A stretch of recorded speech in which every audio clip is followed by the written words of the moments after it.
then cool. Hey everybody, welcome to MetaMistake episode 4. I'm your host for today, Soulo. And then to this side over here, we got Casey. No. Hi. And then this side, we got Cyrus. Hello. Alright, so I guess we're going to start off with some quick news right here. So, first things first, let's see, the Arcane Studios president left. What was his name again? I don't remember his name. But, I mean, they worked on Dishonored and a few other well-known games. The last few bright spots in Bethesda's quality control. But yeah, I think he's actually kind of working with them as they get their new CEO in, so that for the transition. And then this is kind of an old news thing, but Amazon Prime removed the 20% off for pre-orders on collector's editions. I mean, it was also for something else. It was like for Life Toys or something, Toys for Life, something like that. Yeah. I'm kind of disappointed about that because those are pretty good deals. Those 20% off collector's editions. Yeah, I can kind of see that not really being a huge. I know there's a lot of people kind of complaining about it, but I don't see that being a huge deal to Amazon Prime. I'm sure because to them, you know, 20% they're a juggernaut. off. Huh? They're a juggernaut as is. So yeah, I mean 20% off for collector's editions, and then people that buy collector's editions, especially through Amazon, are probably a pretty small group, relatively small group. I shouldn't say a small group overall. Yeah. Yeah. Plus, games just aren't really doing a whole lot of collector's editions like they were just a couple of years ago too. Yeah, they're not really, especially they're not oversaturating it anymore, which is a good thing because it's meant to be a collector's item. And then we have collector's editions that are like exclusive to certain retailers, like even their own publisher sites and stuff like that too. So NIS does that a lot. Mm-hmm. NIS does it a lot. Like I cannot keep up with NIS anymore, and Atlas too actually, but NIS especially.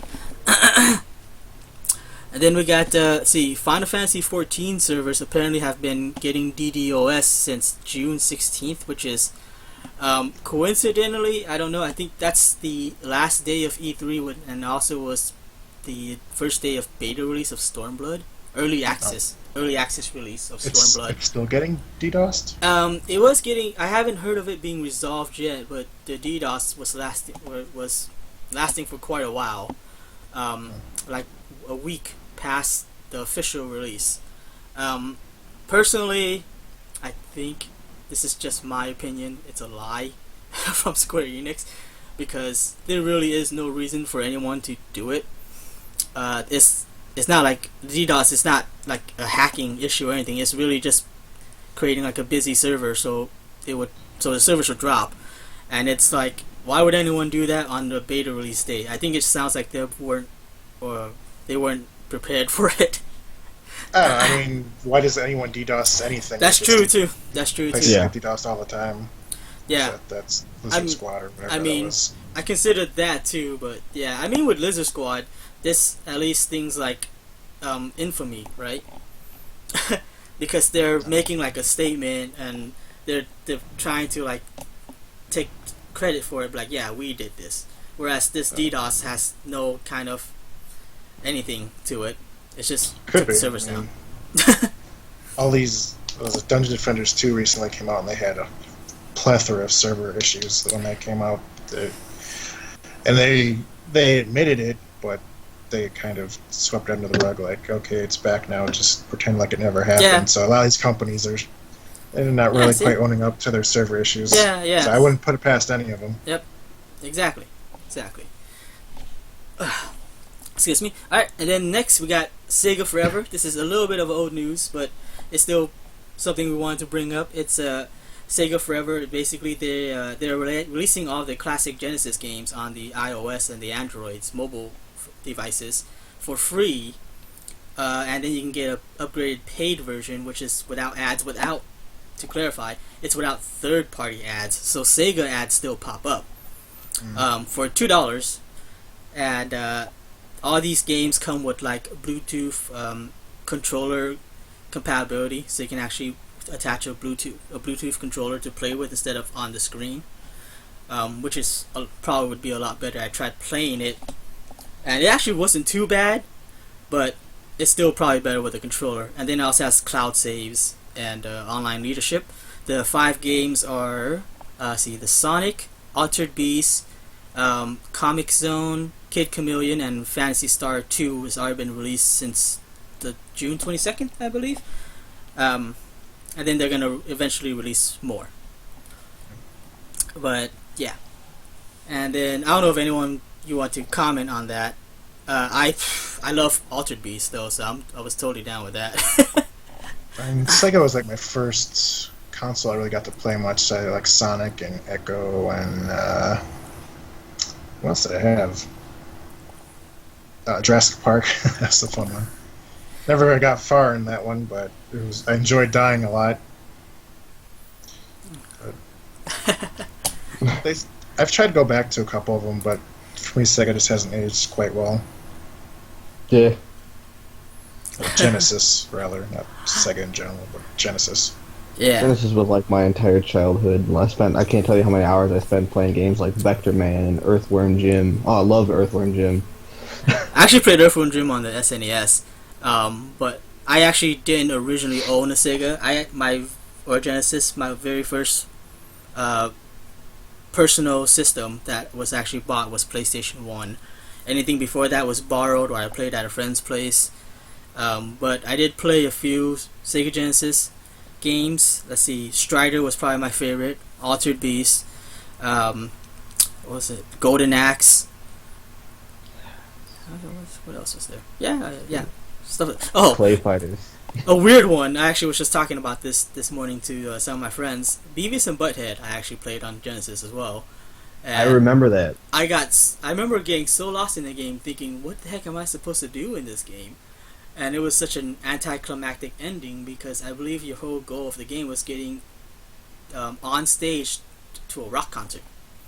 And so you get on it, and they're partying on stage, and that's the end. But I mean, a lot of those games, they didn't have much of endings back in the day. yeah. Really good nowadays. But I mean, it's Beavis and Butthead, right? So not expecting much. Speaking of these classic games, we got the SNES Classic Mini coming out, which has a lot of feedback, positive and negative, because it has a lot of great games on it, but at the same time it's missing some very obvious classics. So I don't know if you guys actually taken a look at the title list at all. Okay, so one of the big hype on it is the fact that Star Fox 2 is getting released, because it was never officially released, I guess, outside of Japan, if I remember right. But I mean, the good titles. Let's see, you got A Link to the Past: Legend of Zelda, which is my favorite Zelda game. You got Yoshi's Island, which is my favorite Mario game. Mario RPG, Secret of Mana, Earthbound. You got F-Zero, Mega Man X. What else is there? Super Punch Out, Final Fantasy 3 or Final Fantasy 6 actually. Super Metroid, Super Castlevania 4. Mario Kart. Actually, Mario Kart on the SNES is my favorite so far. I actually have not played anything past the regular Wii one. But yeah, the Super Ghouls and Goblin, the original Star Fox, Kirby Superstar, Dream Course, Street Fighter 2, Turbo, and I do believe that there's different games depending on the region. So like European release system, I think actually will have Fire Emblem, if I remember right. I'm not too sure. And then Japan actually has a few different games too. But the obvious ones that people tend to bring up is Chrono Trigger, which is like, I mean, yeah. Well, all those games you listed are ones that they can sell individually and make their money in their, Nintendo store or remakes or whatever. Yeah. Personally, I think some of these titles, like Secret of Mana, Contra 3, I didn't mention that. Super Mario RPG, those games don't really seem to release digitally, that I've noticed.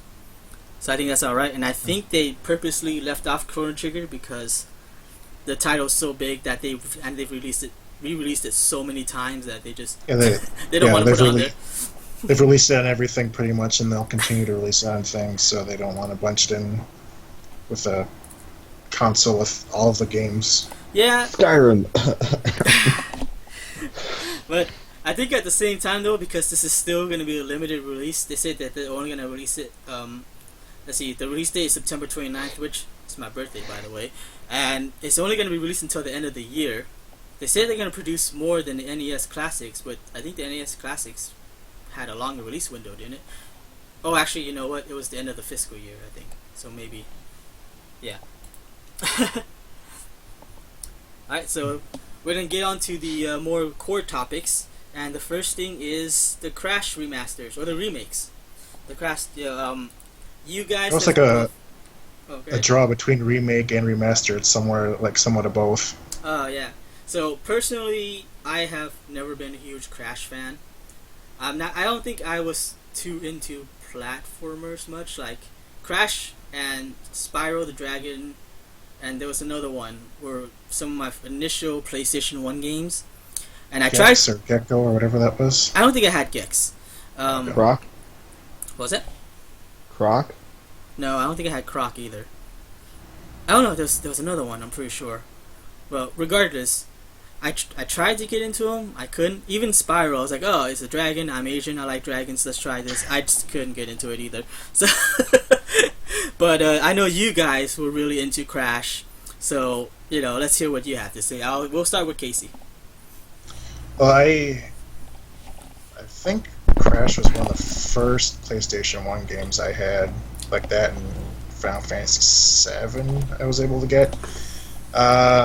I don't know how I beat it as a kid. Like, I don't remember having too much of an issue with it, but playing Crash 1, I just beat Crash 1 on the Insane Trilogy tonight, and it was the last few.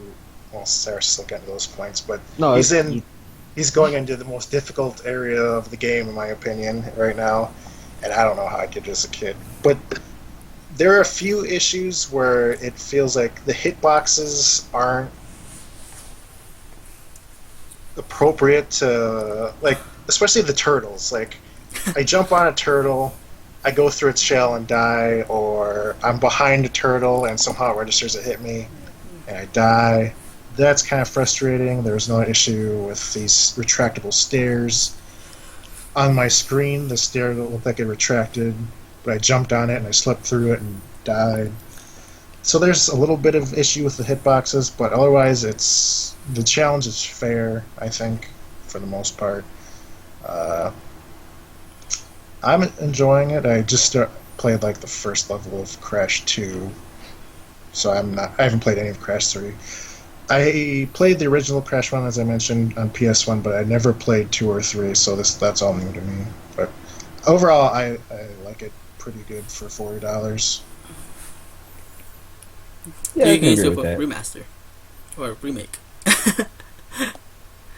And then Cyrus, you had anything to say regarding? Honestly, I haven't had any. I haven't really had too much difficulties. I agree with Casey that there is a little bit of I don't know, weird. I don't even know what exactly to call it. Just weird kind of clipping situations where things happen that shouldn't happen. Like the turtles specifically, it would come to mind because I was just doing the last mission on the bridge with the turtles, and I'd be just literally bouncing on the turtle, stationary. I wasn't moving at all, and I would bounce, and then on my way down, I just randomly slip off the turtle. Yeah, that happened a couple times too. And I'm just like, I didn't move. Yeah. One point I even had my thumb off the joystick and he still fell. Like he moved and died. It's like, okay. Yeah.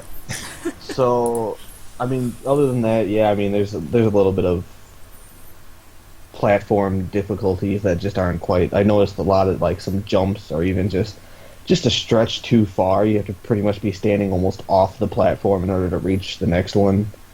Yeah. But overall, I mean, difficulty-wise, I wouldn't say it's any harder than I remember. I remember being pretty decently difficult when I was a kid, which I always found funny because The first one was like I never finished the first one when I was a kid. It was hard. I never made it all the way through. But then I remember easily making it through the second one, and even easier made it through the third one. Like they got easier in difficulty as the series went forward. Okay. But For the life of me, I can't remember it being a difficult game. I don't know what was with me as a child. I maybe had more patience then, because I didn't have many video games, so I had to just pick one or two and just keep playing that. So maybe the difficulty didn't bother me, because it's like, hey, I have something to do. So I know that feeling. I when I go back and play Battletoads, I beat Battletoads when I was a kid, like when I was 7 or something. I was in elementary school, on a borrowed NES, and I tried to go back and play it probably a few months ago. I'm just like, how the heck did I beat this game? It's freaking ridiculous. But yeah, I actually see a lot of people like dropping the score considerably because of the difficulty for Crash.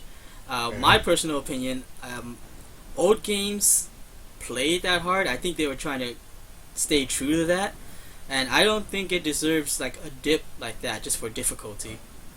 It wasn't just the difficulty. A couple of reviewers were just saying that the design of the levels and how you have to like run towards the screen, that's like you don't do that in games nowadays. It requires too much snap precise timing and decision making. It's like just because games don't do it nowadays, I don't know how you negate that or put that as a negative.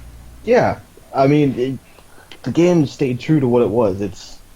I watched a video the other day because I was stuck in a level looking for one of the collectible icon things to open the bonus level, and I watched a video from the original Crash Bandicoot, and it was the level was exactly the same layout.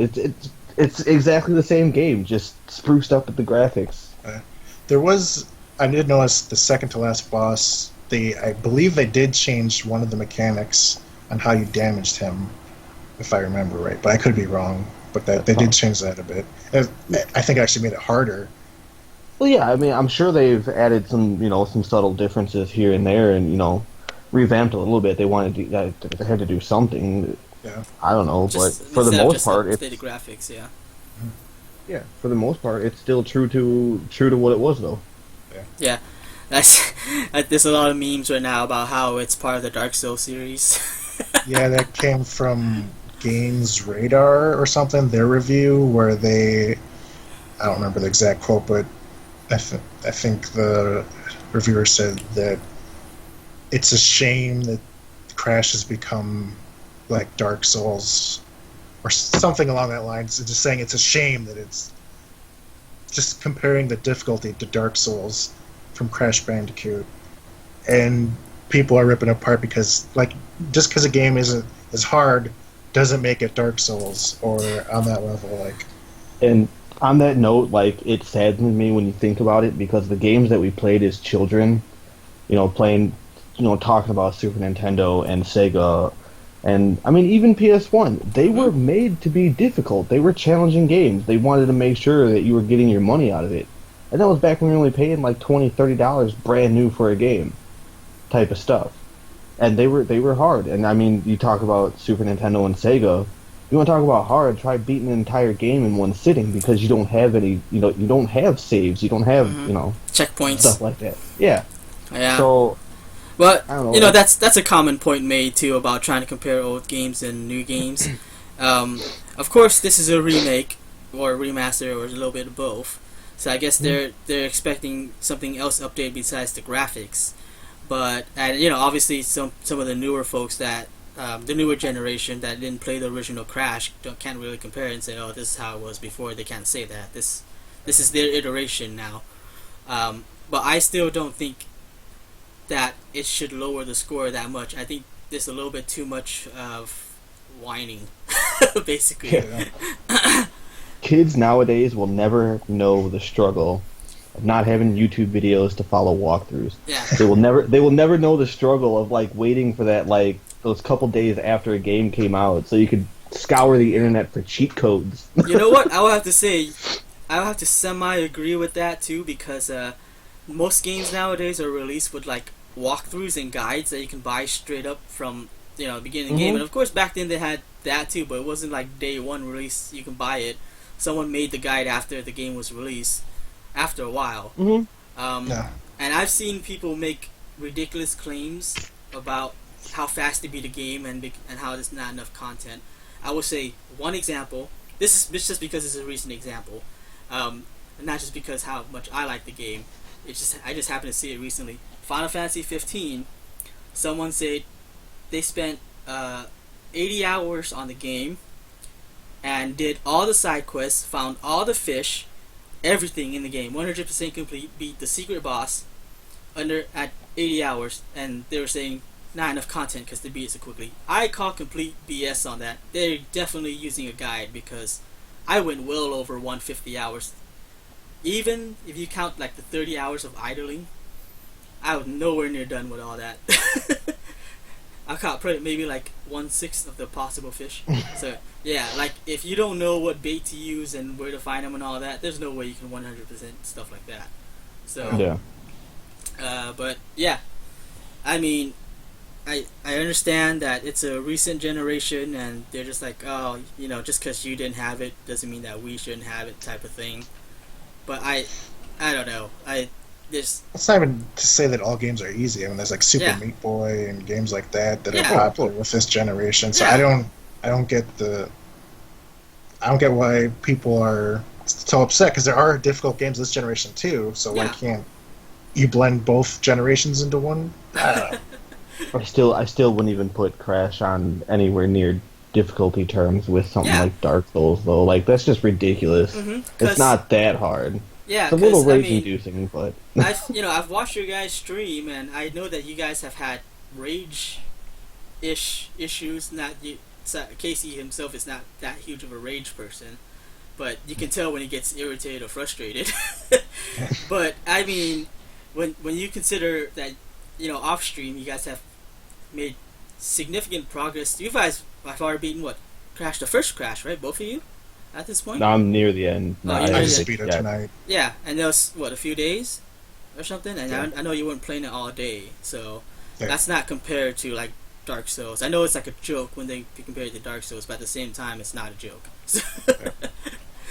I would say that if you don't abuse the save files and to get more lives, it could be more difficult than Dark Souls if you just go solely on the lives you get, because Souls, you have more workarounds. You can summon people to help you or just grind for levels, but this one's pretty much just skill based and a little bit of luck.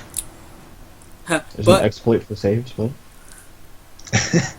you can manually save and load, right? Yeah. Manually save and load. By the way, it's kind of ironic at the same time. When Dark Souls or Demon Souls came out, they were saying that it was kind of a nod to some of the original harder games. So there's that. So really, it's not a bad thing that it's super hard, because compared to Dark Souls, because Dark Souls difficulty is kind of a callback to those older days when the games were hard and you felt a sense of accomplishment when you made such progress. Yeah. I could sort of understand someone's frustration. Not a reviewer, because a reviewer should know better in theory. Most of them don't necessarily. True. But like a casual person who's just going in the Crash Bandicoot, not having played any of the old ones, could be completely blindsided by that difficulty, because usually these type of games necessarily aren't this difficult. So I can understand them taking exception to the difficulty. Not so much the more old-style gameplay where like they're running towards the screen, because they showed that. They weren't hiding the fact that some of these mechanics are older. They showcased it, so...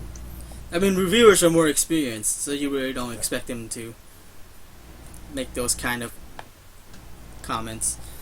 Yeah, they shouldn't be quite so biased. Yeah. Okay, so anything else on Crash? Just it's a good game. Good. Yeah, you know what? Even though I didn't really enjoy the originals, tastes have changed. I don't mind picking it up, but just not right now. Two opposing responses there. Do it. All right. So, anyways, Do it. Next topic is next Netflix game-based shows. There's actually quite a bit. Netflix, has been known for having original shows now for a while. They actually have cool shows themselves about reactions of people watching newer shows on Netflix and all that. So, but yeah, they have video game based shows. I'm sure a lot of people have heard already. The first one coming along is Castlevania on the 7th of this month, if I remember right. Oh, really? Yeah, I believe so. Yeah. it's actually a sort of a mix between anime and anime style and 3D type technology. Yeah. So, like, was that red, white, blue, yellow, or whatever that Rooster Teeth anime was? Whatever that stands Ruby. for. No. Yeah. Oh, that's Ruby, what that stands Ruby. for. Yeah, no, I it's thought not. it was initials. Yeah, Ruby. Because Oh, yeah, that thing. Whatever that. it is initials, but it's also Ruby because the main character is Ruby. Oh, It's, okay. it's not spelled the same way, but I know nothing. But Assumed it was initials or something. but Ruby is like cell shaded 3D models. It's not like that. Okay. It's actually like drawn anime type, but they have like areas like backgrounds and stuff where it's 3D and stuff too. So they've only shown like a teaser of it. Yeah. Looks interesting. I think they're keeping it like violent, but yeah. I don't know what you guys think about that. Well, I've never done much with Castlevania games, and I'm not a huge anime fan, so I'm indifferent about it myself. Cyrus? I'm excited for it. I am a fan of Castlevania. Not like a diehard, hardcore fan. I've been following it since, the dawn of time or anything, but I am excited. I'm very curious to see kind of where in the timeline they're going to place it, because we don't even know who the main character is so far. Actually, we're not even 100% sure it's a Belmont. Yeah. At this. Yeah, that's right. Because they've only shown a teaser. We don't know if this is an actual original Castlevania or if it's going to be like an anime version of one of the games or something. I actually have a quote here, which the actual description on Netflix says that Castlevania will focus, quote, the last surviving member of a disgraced clan who fights to save Eastern Europe from Dracula, which is literally about as vanilla as. Oh wait, sorry. No, go ahead. That honestly, that's about as basic of a description as you can get. It's a guy fighting Dracula. Like there's no information to that whatsoever. I believe that actually is a reference to the Belmonts, because if you play through the Castlevania games, I think the story was that the Belmonts, because of their display of power, after they defeat Dracula or something for the first time, they were outcasts because villagers feared them. Mm-hmm. But then when Dracula came back, they were just like, oh, we need these Belmont guys back, basically. Yeah. No, you're absolutely right. But to that same note, though, because the Belmonts were the clan of vampire slayers, and they were, cursed to always fight Dracula, essentially, that doesn't necessarily point directly at that, though. Yeah. I suppose it doesn't really, specifically point to that, but I think it alludes to that being in that timeline. That's where the story is going to start, at that point where they're calling back the Belmonts for help. I forget which game goes into that. Yeah, I don't remember which game goes into that. Were they recall the Belmonts? Where they bring the Belmonts back? Yeah, it was like the background story to it, because I haven't actually played a lot of Castlevania. I'm not like Casey, super indifferent, but I do enjoy some Castlevanias. But I didn't when I played the original Castlevania NES, I'm just like, oh, cool, played the game. I wasn't a huge fan, but I did like Symphony of the Night, which I only played 4 years ago, because of my friend Aaron, and who recommended it. And then I played, I played some of the Game Boy Advance ones, and I've played obviously the reboot Lord of Shadows. So, and that's not obviously they're not going to go off of that, at least not directly. But Yeah. I can't. Yeah, so I know most of the story or a good portion of the story, but not super detailed on Witcher Switch. Yeah, I played the PlayStation 2 ones as well. Mhm. So yeah. Yeah, unfortunately, at least the first PlayStation 2 one, Lament of Innocence, I never got a chance to play, and I did play a little bit of Curse of Darkness, but I not enough to actually remember the story basis of it. But I do, if I recall correctly, believe that neither one of those involved a Belmont, but I could be wrong about that. Yeah, if I remember right, I think one of them was the origin of Dracula.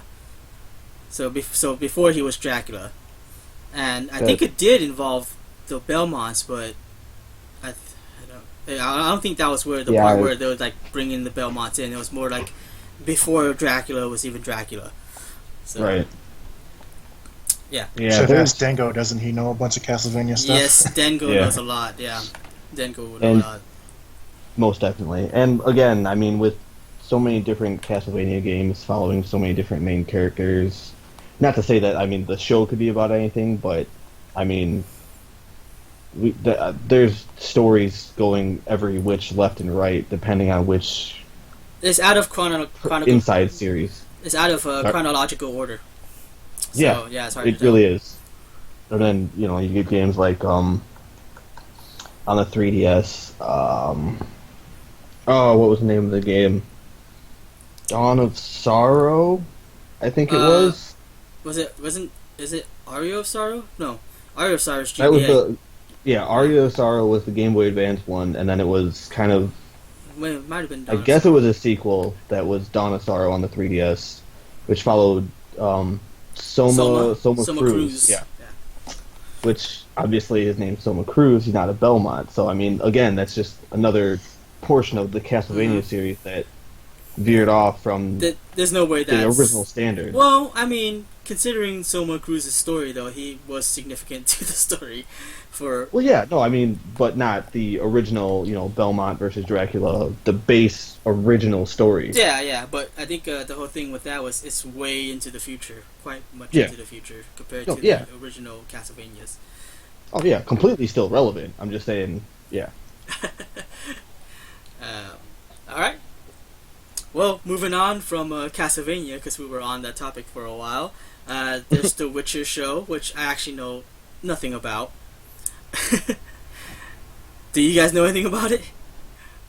The game or the live action Netflix, show? Yeah, the Netflix show. Well, I know it's to be a live action show, and I think this might be their second attempt to try to get to the Game of Thrones crowd after Marco Polo failed. Unfortunately, I was kind of sad to see that get canceled. But yeah, I don't think they've done much of a casting. Like, I've seen a bunch of news articles about dream casting and whatever, but I don't know much about the live action. I hope it's good. It sounds like it could be good. Yeah, I believe so far they still haven't really said who's cast for any of the roles.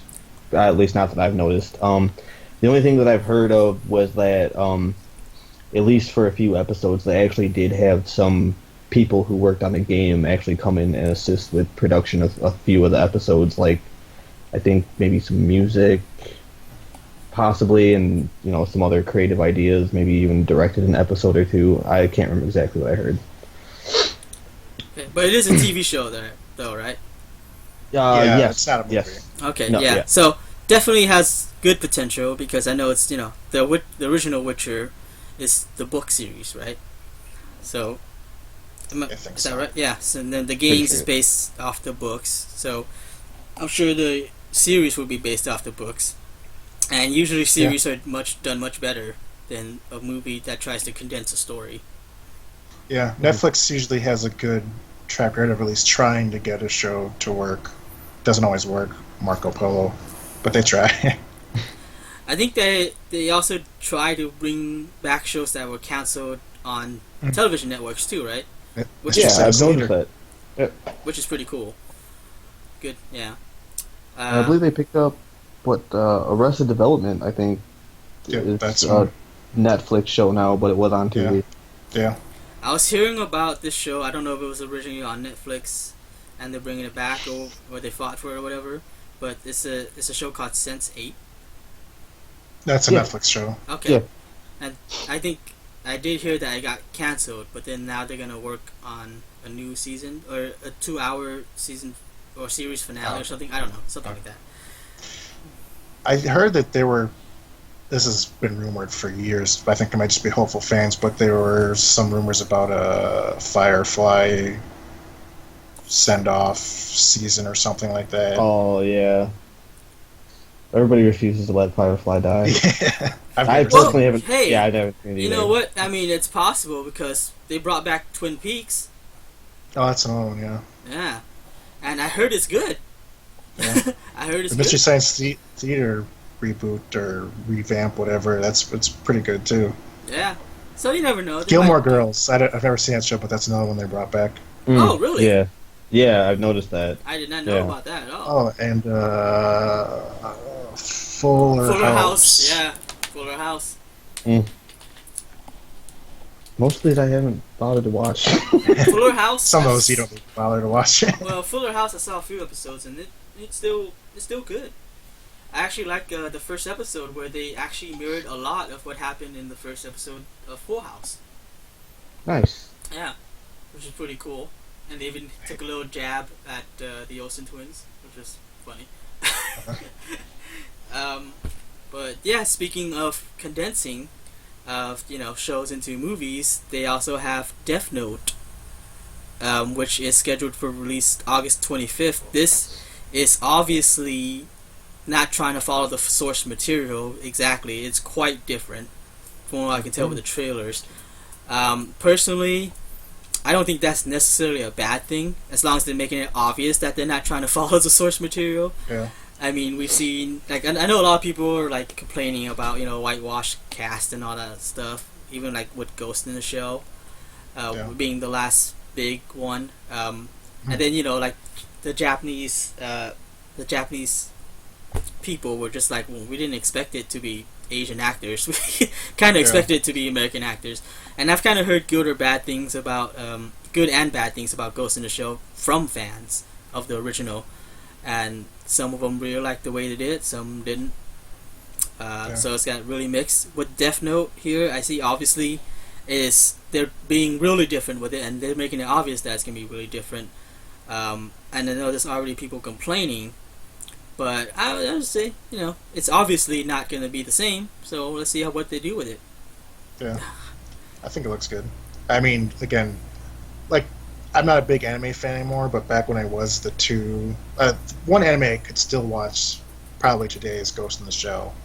I haven't seen the movie. I'm not so worried about the whitewashing per se, but I just don't like Scarlett Johansson outside of Black Widow. The rest of the roles, I'm not a real big fan of hers. Well, she did one role white, so maybe. It's kind of ironic though too, because if one character could be per se whitewashed, it would be Motoko, because she's like not a real body, so she could be anything. My friend told me that they actually had a good explanation about it too, with the name difference and everything, but I haven't seen it, so I don't know. I actually haven't. I actually watched Ghost in the Shell once when I was in middle school, but I didn't really pay attention. My brother had it on, so I actually don't know much about it. Let's just say she's like the reverse Psylocke, because in Psylocke she's a white British woman in an Asian woman's body. But like in whitewashing in general, I'm not saying whitewashing isn't real, because it is. It's just a thing that happens, and sometimes it goes too far. But I think it gets passed off a little too much, because as soon as something America makes, it isn't made from America with white, or like there's like Els. I think he's black in the Netflix show, isn't he? He seems to be. Yeah. But like, it's not just Hollywood in America that does it. That's literally every movie company in the world except for maybe Bollywood. I'm like, You're cut off. like outside of maybe Bollywood. Actually, no, Bollywood does it too, because they've done some American movies brought over and made them their own version. But it's been going on for years that like Italian movies. Like they used to rip off like Jaws and stuff like that, and they did their own thing, and it's been going on for years. It's nothing new. Yeah. It's not America that does it. America just kind of gets The the most press because they're the whitest, not whitest, they're the most widest. Yeah, they have a lot of Spread diversity, so media. it's a lot more people basically. It's worldwide. Yeah, complaining about source material and all that. Yeah. Yeah. But I mean, if you like, from what I've seen from the trailer, like, it's not even just that they replace the cast with a bunch of white guys. Like, I mean, it's very westernized to the point where, I mean, it takes place over here, which, if I'm not mistaken, the anime series took place in Japan, did it not? Mm-hmm. So yeah, this one takes place in like New York or something. I think it was. Seems like it. Something like that. But I mean, people could be taking like this whole aspect, or the whole. Well, it's Americanized now, but if you really stop and think about it and think of the premise of the show, it's not. I mean, it's even plausible that this could be like completely separate from the show. This could be like the next time the Death Note was dropped on Earth, and it was dropped over here in America instead of in Japan. It seems very likely that's Kira. Like they named Kira, and L is clearly L in his hoodie. I mean, they actually call him L. The main character's name is actually Light. It's just Light Turner, and it's Kira. So definitely, this is more like fair enough. Like their own reiteration. Yeah, fair enough. All right. So yeah, see, I didn't have all that information, but yeah, I think the only thing that bothers me is I don't like how, I don't know quite the right word to put for it, but like L's character seems a little too emotional. I know what you're talking about. Yeah. Yeah, like, because I mean, like in the series, L was a very like solemn, very like blank slate kind of character, whereas from what I see in the trailer, he's very active. Yeah. But when he was acting like to be Light's friend, so that may have been him acting, because usually they showed him like interacting with Light, so he may have been acting them. Yeah, but I mean, based on the trailer, it was more like he already knows that Light is Kira, and he's more of like, I'm gonna find out, get all the evidence against you type of thing. Like he was like strong about it. That's what you're trying to say. Versus like where in the show he's more like mind games. Clearly, he's very passive. Yeah, clearly they're not going for the mental mind games thing in this one. Clearly. And that's why. Yeah, I mean, like I said, it's pretty obvious they're not going along with the source material. The only thing that retains is Death Note, the first name Light Turner. Actually, I think it's kind of clever, Light Turner. You got Mia, who is the replacement of Misa, and then L. And that's a huge improvement in my opinion, because I love Death Note, but she ruins the series for me. Oh, you're not wrong. I had moments of up and downs with Misa. Like there were moments when I liked her, and there were moments where I did not. That's standard. She messed up a lot of things. Like Ghost of the Shell's probably my top anime. Death Note could be possibly my top one if she wasn't in it. She just takes out attention. Death Note is like within my top 5, but it's not as high. But that's only because I don't like the second arc. Yeah, it got weird. It slows down. I still enjoyed it though. Yeah. Myself. No, I mean I still enjoyed it. It's just if the second arc didn't happen, it just ended before the second arc ended or the second arc started, I would have been okay. It's like, oh man, cool show. I'm just gonna have the potato chip scene. So over dramatic scene. Like even when I read the manga, actually I had seen it in one of my friend's Shonen Jumps. And then I happened to come across it again. I was like, oh, I should check this out. Just happened to be the last day they scanlated it, the last chapter of the manga. So I was like, oh, I'll just read this all right now. But yeah, I mean, it didn't have anything like that in the manga. When I saw it in the anime, I was just like, okay, this is weird even for me. But yeah, like I'll give the movie a shot because it's like, hey, I can see that they're trying to do something. Hey, here's the thing: they've already had the movie made in Japan. you know, and Yeah, I heard so not good things about it. it's hit or miss. Obviously, because they I like condensed it into because they condensed the story. They changed a lot of things around. Yeah. So it's not unexpected, but it was a hit or miss. A lot of people liked it, some people didn't. But the thing is, they have a movie series in Japan already, and I'm guessing Netflix was like, well, why are we gonna try to make another one that's trying to with Asian actors and everything, just so for it to be in English? Yeah, that's true. Yeah, so Yeah, they I want to do their own actually thing. have the 2-part movie. I actually own it.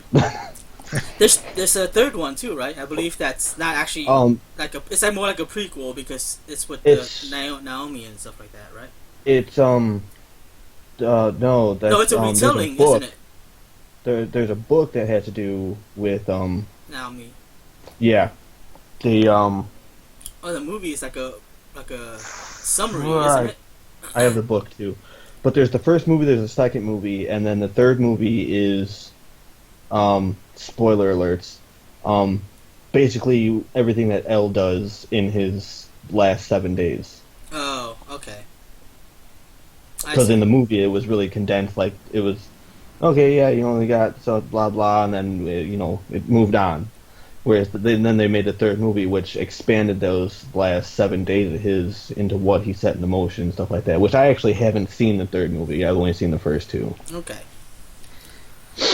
But yeah, and then the book that follows Naomi was the BB murder case. yeah, the loss. Yeah. I was gonna say I have the book, I just can't see it because there's stuff in the way. Which also was a very good read as well. We've thoroughly buried the lead of the most interesting aspect of the movie, and that's William Dafoe. Willem It's real. Dafoe. I was waiting for it because I knew you were gonna bring it up. So, Yeah. personally, I don't know actors all that well. I know who Willem Dafoe is, but I'm just saying, cool, he's in it. Give A him a little shot. Appleton, Wisconsinite. But I think Ryuk looks cool. Yeah. I like how they sort of hide him a little bit, sort of Yeah. builds a suspense. You know what? I would say that both iterations, because I've seen the live-action Japanese Ryuk, and he looks good too. Yeah. So I like both approaches. Yeah. Mhm. And hopefully they'll reveal him like at the end or something like that. they probably will. Sort of like was it Babadook movie, sort of? If you've seen that on Netflix, horror movie. Bless you. Thank you. That was a good one. But his voice fits it perfectly, I think. Yeah, no, Willem Dafoe is awesome. Yeah. Super excited about that. Just William Dafoe as Ryuk is a must-watch for me. Even if, like, I'm defending it, or defending people's reactions against it, because people are just dismissing it right away. Yeah. It could be as bad as everybody's expecting it to be. There's a very good chance of that. Yeah. But I'm just saying, like, give it a chance. You don't know. Yeah. That. I mean, yeah, it's a lot of. Obviously, they're not going to do the mind trick thing or mind games. It's going to be very direct. A lot of action. We see a lot of action in it. Netflix has already claimed that they were going to go violent with the movie. I expected it to be a show, by the way. So did I, honestly. Yeah, but yeah, they're doing it in a movie, and they're doing it completely something different. Okay, sure, you know. Because I mean, you can even base off of some of the dialogue that they're really doing something different with it. And I would say that what made me enjoy Death Note initially was I didn't realize how smart it would be. And so they're taking that away, putting in a lot of action. I hear some cliche lines on where the direction of it will go, but it looks good. Might be good. Who knows? I'm gonna not try to compare it to the source because it's obviously not following the source. Yeah. Other than some of the names. But yeah, I think that's good on Death Note. Since we're on the topic of Netflix, just out of curiosity, what are you guys watching right now? Yeah, leave that in. Well, you know what? I haven't really watched anything new. I think you guys know me. All my stuff is background noise. Yeah. I'm actually starting tomorrow, July 4th. I guess it's July. Well, because it's past midnight for me and you guys. But it's July 3rd now. Tomorrow, Hyoka. which was an anime introduced to me by Aaron also back when I worked at Google. It's getting finally releasing a dub from Funimation after I think 3 years, roughly, and it actually is a high school slice of life mystery solving show, but it's not one of those like solving murders or solving supernatural things. It's just like everyday stuff that you might hear about, urban legends, and there's like, oh, we're gonna figure this out now, type of thing.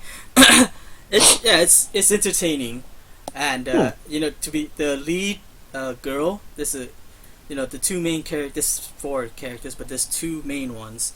The guy is the one that does the mystery solving, and then the girl reminds me a lot of Nina, by the way, because that's her thing, is that she's always curious and wants to find out, and then she drags him along, and he's like, I don't want to do any of this. It's part of what makes it so entertaining, because his philosophy is, I want to conserve energy. If I have to do something, I'll do it as quickly and efficiently as possible and get it done. He's a really lazy guy, doesn't want to think and stuff like that, but he's really good at solving things when he has to, and so she drags him along to find things out. So yeah, I guess that would be my that would be my background noise. I've seen the Japanese sub version, but I can't watch Japanese or half Japanese background noise while I'm working, because I don't understand what's being said. I can't visualize what's going on. So but yeah. How about you, Si? Honestly, I haven't been spending too much time on Netflix recently. Most recently, I obviously, I'm sure everybody on the face of the planet has already watched and binged the whole latest season of Orange is the New Black. I still have to get to that. Well, there you go. Beyond that, I don't know, kind of like Solo, it's more background noise. I've been playing through seasons of The Office. That's good. I've never watched it, so I'm listening to it and getting the comedy appeal from it. So I often have that as background noise or whatever. Yeah, actually, The Office is one of my recurring background noise, maybe once every other month. I just don't like one portion of the season, but that happens. Well, I finally got around to in the middle of watching Luke Cage. Oh, nice. It's pretty good. It's a lot. Yeah, the half of it kind of the turns taking. I liked where it was going before, and they kind of had plot twists, sort of. Not quite liking as much, but overall, it's better than I was expecting. Because I've never been like a Luke Cage or Iron Fist fan. I still have to watch Iron Fist too. Mm-hmm. But as far as it goes, I mean, I'm not going to say anything spoiler-wise or anything like that, but I definitely enjoyed Luke Cage a lot more than I enjoyed Jessica Jones. Yeah, me too. Like, Jessica Jones, like, I can understand why she was like that. Her character was through a lot of crap. Mm-hmm. Awful stuff. But there's a point where it's just like, she's miserable all the time, and it's just not that fun to watch. Yeah, the show, and it didn't even, maybe it was just me, but the show, it just kept running in circles. Like every couple episodes, it was like the same thing. It was just constantly the same thing. I'm mad, I'm sad, I'm mad, I'm sad. This is happening. So like a live action Inuyasha. I had to say it. Kilgrave is awesome, though. Yeah. I really like Kilgrave. Also, Jessica Jones didn't quite have a theme with it, like Daredevil sort of has. It's sort of, I don't know if noir is the right term. It's correct, sort of got that theme. Luke Cage has its sort of throwback blaxploitation 70s, 60s style going on, modernized, which is really cool. I like how they're modernizing that. And even they have his retro original first appearance yellow poofy tunic. Yeah. The crown and the bracers at one point, the mutton chops. That was pretty awesome. Yeah. Iron Fist, hopefully, I haven't gotten around to watching it, but hopefully they have a theme too. Also, I was watching Supergirl, but I'm having trouble getting into the second season of that. The second season kind of dried out for me real quick. Okay. It was like the teeny bopper version of Twilight. Yeah, it's getting too much. Also, DC has the whole Arrowverse DC. They have a bad habit of just making everybody a superhero. Like we're running out of ideas to write a whole 22 season of hour-long episodes to just make someone a superhero. Yeah. Who wasn't? I'm not a big fan of that. But yeah, I need to watch Orange Is the New Black. I need to watch Glow. Yeah, I don't really have enough time to do all this. Like, if I have free time, it's video games, and that's not much time in the first place, as you guys know. When you guys go down Overwatch, and I'm like, no, I got something to do. No, I'll get on. Maybe I'll get on. I'll get on for like an hour or two. But that poses the question to the viewers: What are you currently watching, or anything that you want to watch, or anything of interest? Just leave a comment. Yeah, and let us know what you think about all the Netflix shows popping up. All right, so I guess we're gonna hop on like the last end right here. We actually, anyone who's been following along, we've kind of changed the format a bit, just kind of making adjustments as we go along. But I guess we're gonna go into personal news in our lives. Now I've started picking my guitar back up after having not played for almost 2 years, because I finally got guitar tab for a song I've been wanting to learn since I was in middle school. I might even say elementary school now that I think about it. It's really hard to remember back then. But yeah, I actually paid for the tab because it exists nowhere. It's such an obscure Japanese song. And what's it called? I don't... It's... Pronounce it precisely without offending any Japanese people. Oh god, hold on, I gotta find it first. And you have one chance to do it. Let's see here. Freaking, what is this song called again? Don't whitewash the pronunciation. So it's No stutters. Boku to ikiru koto ga kimi no shiawase. Sounds good, I guess. Yeah, that sounds legit to me. I'm pretty sure. I'm actually pretty sure it's a little off, because it's, you know, the lyrics is actually played in the song itself. So I know it's a little bit off. I might have tried too much, trying to make it sound authentic. It means, I believe it means, to live with me is your happiness. But yeah. There's a few times I've actually had requested on like free forums to try to tab it, and someone had tried once and gave up after the intro, and then someone else has said, "Oh, I'll try to do this," and never did it. So yeah, I actually paid to have it done, and it was the one song I wanted to learn on the acoustic guitar, even before I even got a guitar. But yeah, it's from the Oh My Goddess OVA soundtrack. The song itself, there is no acoustic version in the OVAs. It plays the original version in the OVAs, and then they have the acoustic version on the soundtrack. By the way, I think your videos are frozen. I'm just looking at that now. Is it? It's working for me. Yeah, I think. Oh, it might just be OBS. I don't know how it looks like on stream, but yeah, proving to be difficult. It's probably not a song that I should have hopped immediately into after not playing for 2 years. But I've kind of gotten the half of the intro down. The second half is pretty close to the first half. Then the verse isn't too bad. I'll probably run into some trouble once it gets into the chorus and the solo. The solo. Solo. Yeah. And then we got the restaurant above where my shop is, or our family shop is closing down. Actually, I think it's closed down now, because it was closing down apparently at the end of June. Now we're hitting July, and the restaurant had been there since 1925. Jeez. Yeah, so it's been there for a while. There was a news article while I was working. There was even someone came in and interviewed my neighbor. So we have two businesses in the same building, don't think she realized, like most customers that we get, that there's another business on the opposite side. But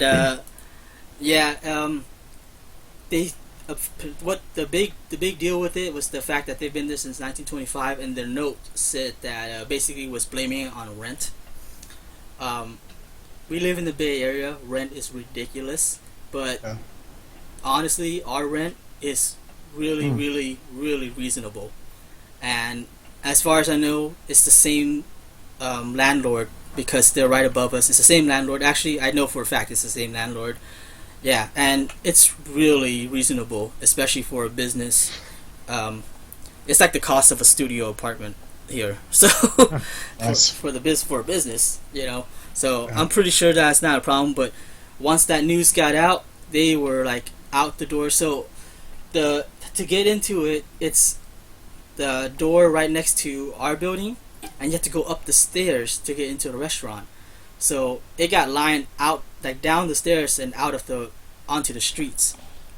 So for after that, personally, every time I've gone before they were closing down, they were dead.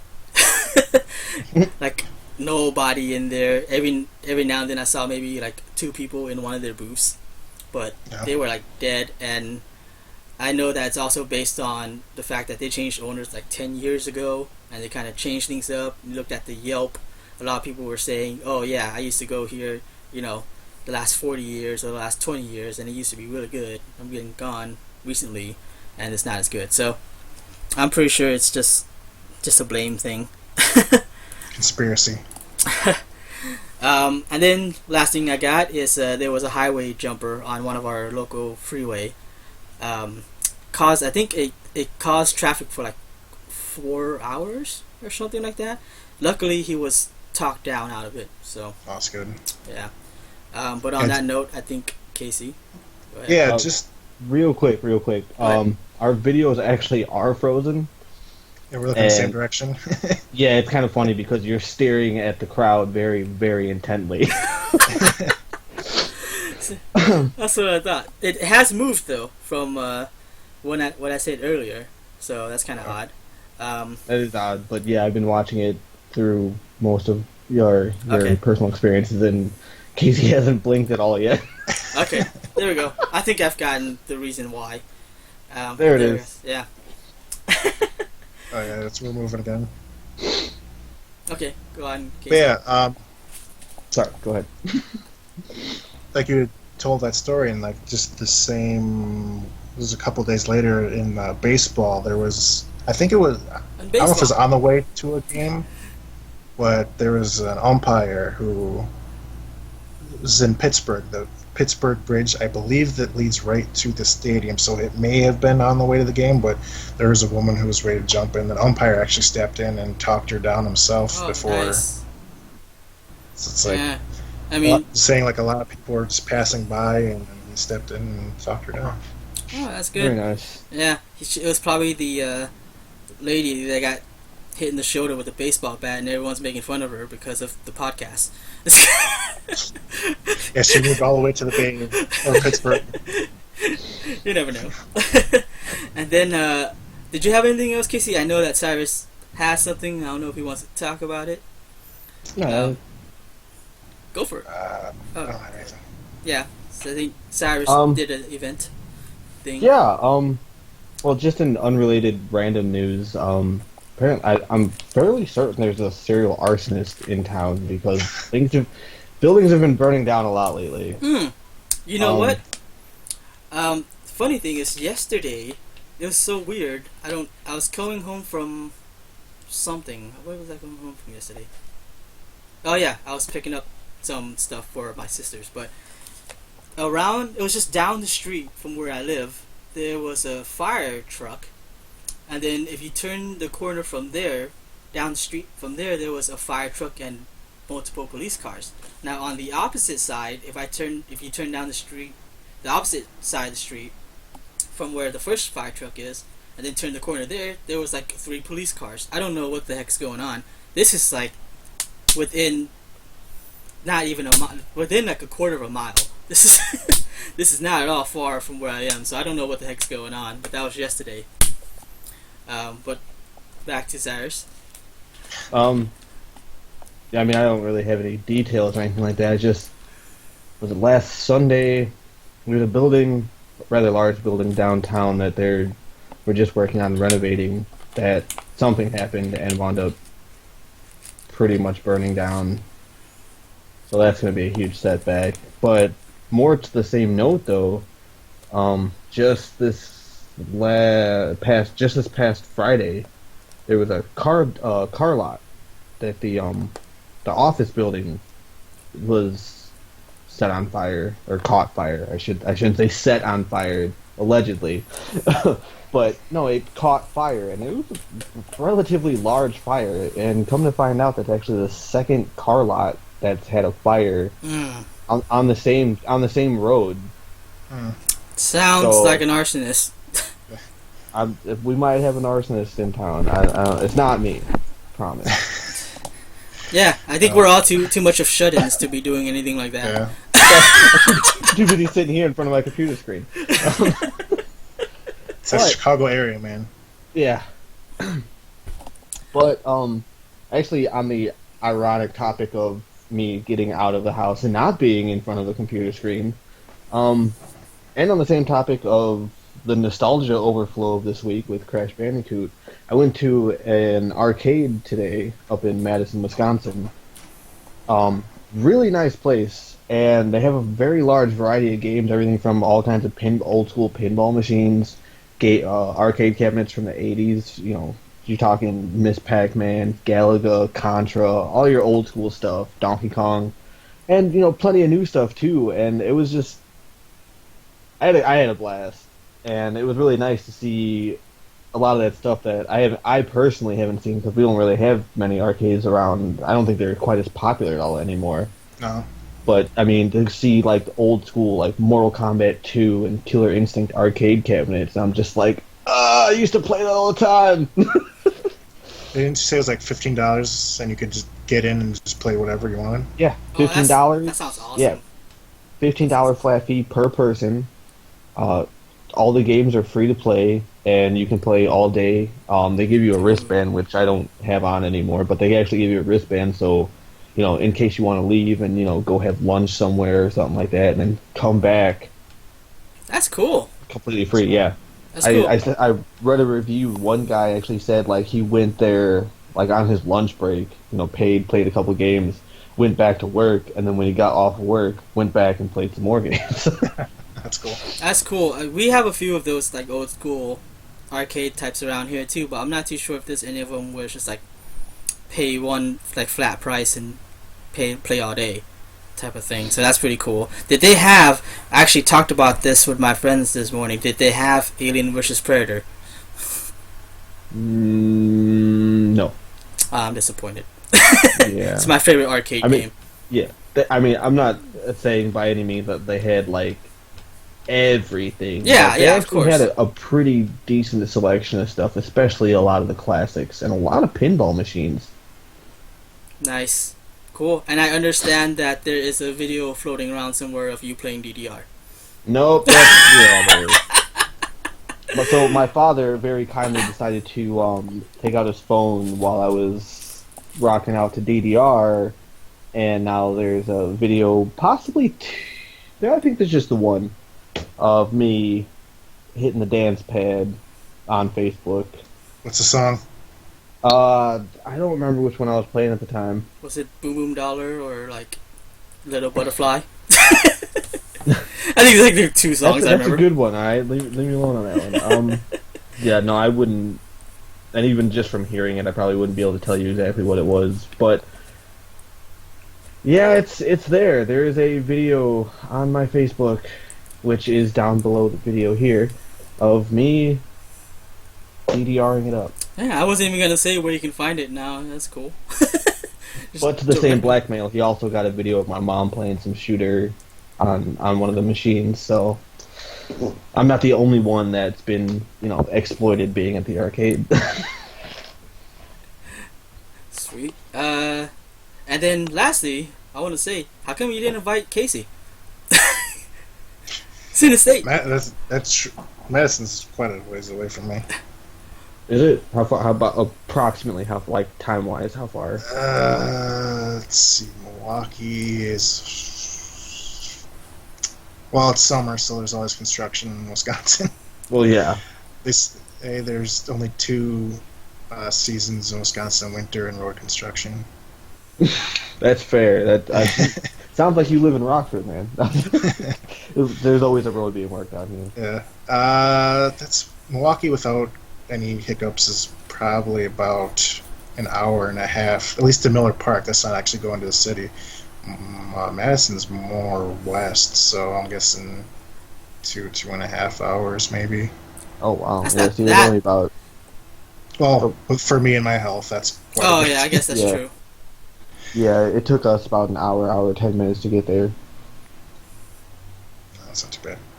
Nice. All right, cool. So I don't think was there anything else that we. Yeah. So I guess we'll ending it by saying Happy Independence Day for those of you who are celebrating it. But I don't know when this video will, be uploaded, but should be around the same time. So let us know. With a lot of technical difficulties we had getting this. So much. If we can get it technical uploaded difficulties. at all, it'll be a Holy miracle. crap. But yeah, I mean, if you want, drop us a comment on your plans, what you're doing or what you did on Independence Day. And I guess that's the end. So, say goodbye, Casey. See you. Cyrus. Take it easy, everyone. All right, and thanks for joining us.